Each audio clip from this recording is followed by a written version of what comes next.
সত্য ঘটনা। লিবিয়ান এক যুবক, নাম তার আমির। সে রওনা দিয়েছিল সৌদি আরব হজ করার জন্য। এয়ারপোর্টে পৌঁছানো মাত্রই তার নামে একটা সমস্যা হয়েছিল, আর এই সমস্যাটা সমাধান করতে করতে প্লেনের দরজাটা বন্ধ করে দেওয়া হয়েছিল। পাইলটকে অনেক রিকোয়েস্ট করা হয়েছিল যে দরজাটা খোলার জন্য, কিন্তু পাইলট দরজা খোলার অনুমতি দিলেন না। অবশেষে আমিরকে রেখেই প্লেন উড়াল দিল।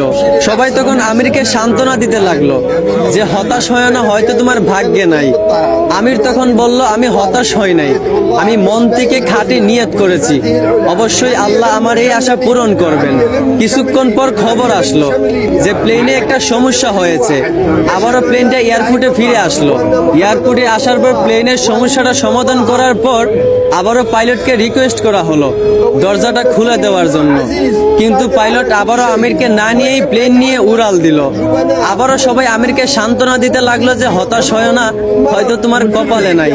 আমির আবার বলল, আমি মন থেকে খাঁটি নিয়ত করেছি, আমি হতাশ হইনি, আমি আল্লাহর উপর ভরসা রেখেছি, অবশ্যই আল্লাহ আমার মনের আশা পূরণ করবেন। কিছুক্ষণ পর আবার খবর আসলো প্লেনের মধ্যে আবারও একটা সমস্যা দেখা দিয়েছে। প্লেনটা আবারও এয়ারপোর্টে ফিরে আসলো। আবারও প্লেনটার সমস্যা সমাধান করার পর এবার পাইলট নিজেই বলল, আমির কোথায়, দরজা খুলে দাও। আমিরকে না নিয়ে আমি প্লেন নিয়ে উড়াল দিব না। তারপর প্লেনের দরজা খুলে আমিরকে প্লেনে উঠানো হলো। তারপর কোনো সমস্যা ছাড়াই প্লেন উড়াল দিয়া চলে গেল।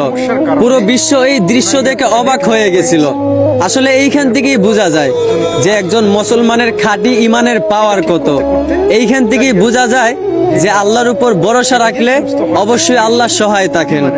আশা করি বুঝতে পারছেন। ধন্যবাদ।